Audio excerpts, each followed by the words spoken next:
Hello everyone, this is Jasmine from JazzDrawsArt, and this is my Inktober 2021 finale video. Yes, I went ahead and did the rest of October, Inktober, all of the challenges for this one video, even though technically the last day of Inktober is on Sunday. But I wanted you guys to not miss out or have a week delayed, and to just have it all in one big video. So that means there are extra pieces in this that there wasn't before. The other ones had about 7 each, and this one has all the rest. So starting off with the prompt open. It was kind of an abstract idea for this prompt because I tried so many different things to think of that might have been more creative, but I settled on an open window with like a candle, and there's like fall leaves outside and a little table in front of it. It's not my favorite one of the prompts I did for this week, but I think, I accomplished what the prompt was, and definitely wish I had better colors for this, but I did what I could with it and tried to just make something that I don't normally do. And moving on to the next prompt, we're gonna move quickly, is leak. I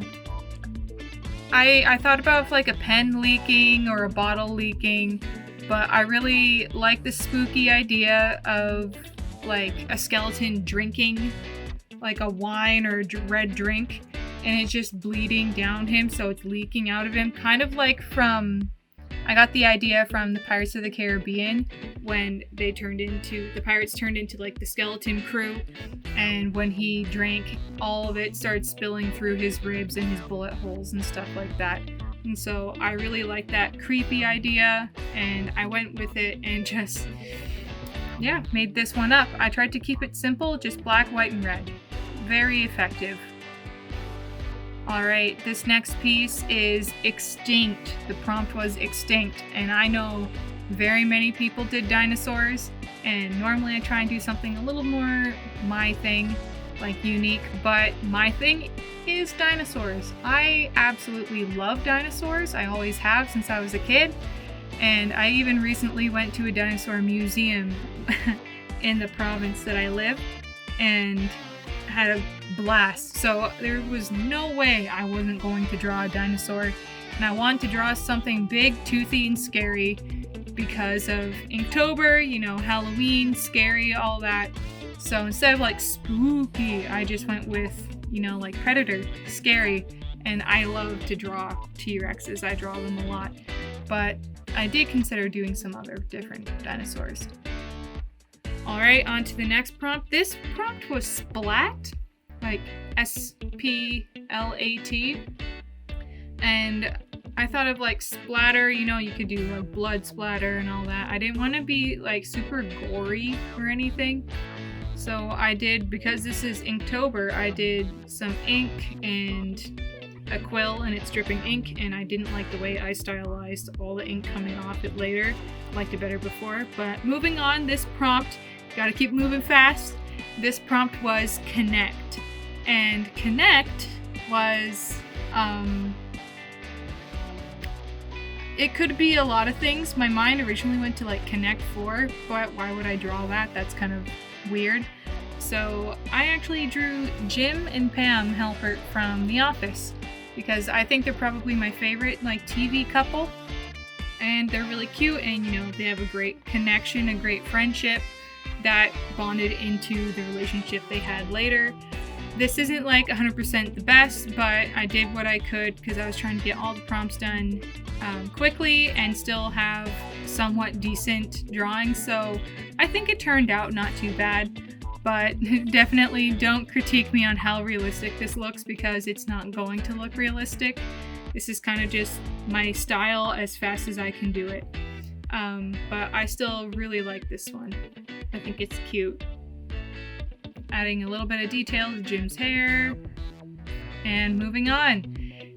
The prompt for this day was spark. And I had thought about doing like, there's welding sparks, there's lightning sparks, there's like match sparks, flints, all of that.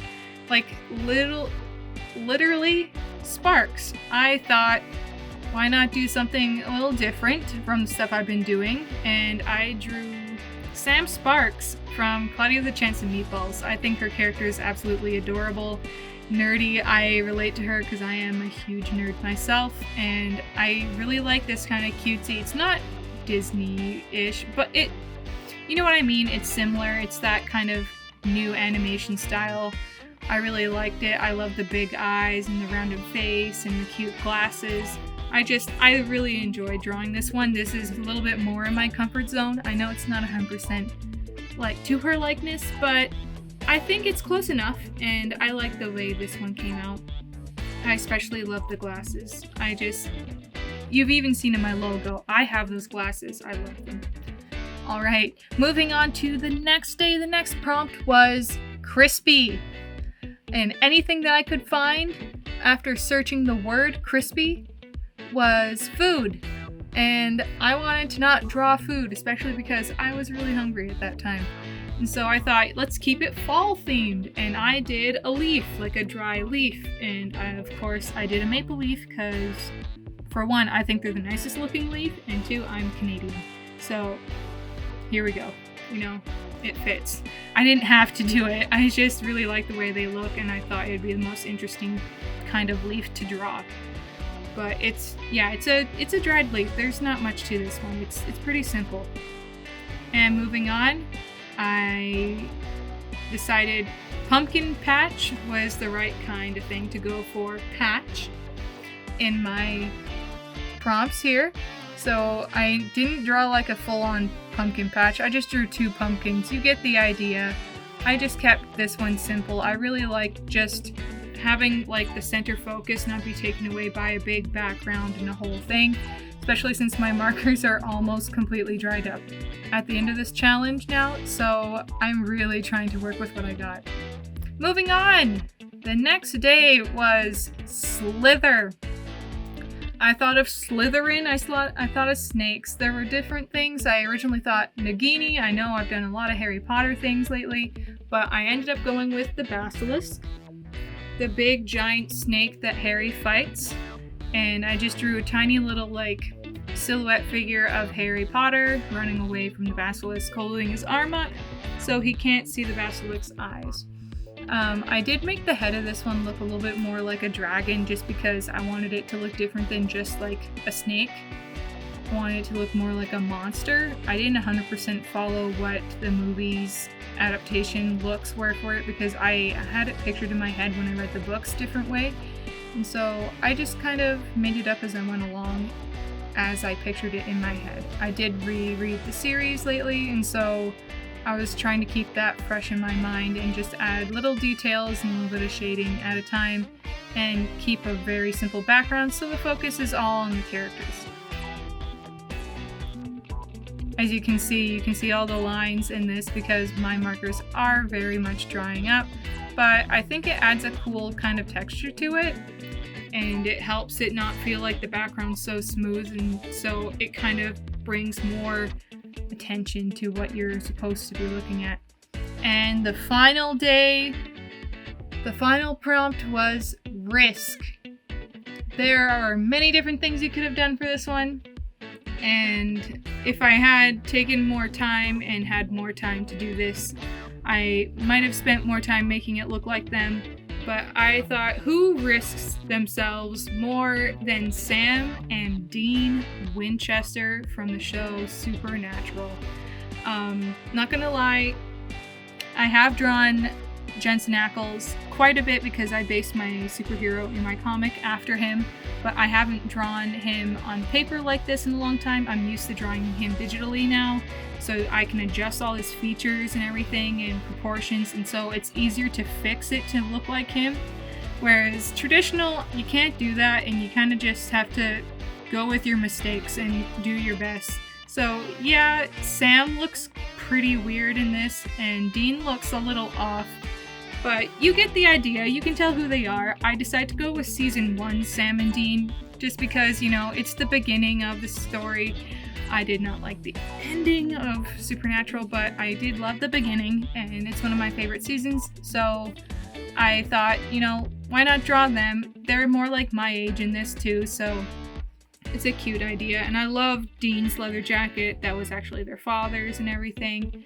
And it's a big tribute to Supernatural. I love Supernatural. I've been watching it for years, and I thought, what a better way to end Inktober off than with the Winchester brothers. I really admire these characters, and if I had more time, I definitely would have gone into a full-on detail with the Impala and everything. Now, finally, you guys can see a little bit of the final pieces. Here they all are, from challenges from week 1, 2, and 3. And here we go. Finally, this is the 4th week.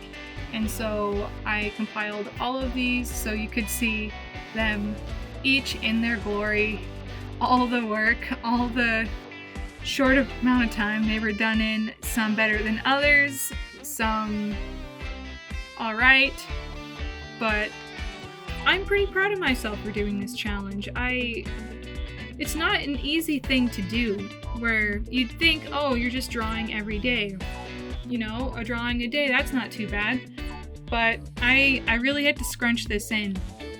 And I basically had to do 2 drawings or more a day, every day, and then I could take a break, and then I'd have to edit everything, transfer it to my computer to transfer it to my terabyte storage, everything. There was just so many things I had to do to get this done on time and even a little earlier for you guys, but it's a lot of work to do something also that's not like your niche, not your one thing that you do all the time, like you specialize in. And ink has always been one of the things that I'm scared to use. I'm a pencil person or a traditional or watercolor. Ink is a lot harder, it doesn't budge, so I did my best, even if it's not 100%, you know, perfect.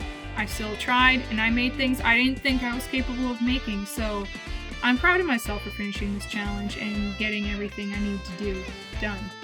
And there are some pieces now that I think are really cool and that I could take them even further if I decided to add to them digitally or change them digitally, to make them into other pieces, to make them into better pieces, to make them into prints.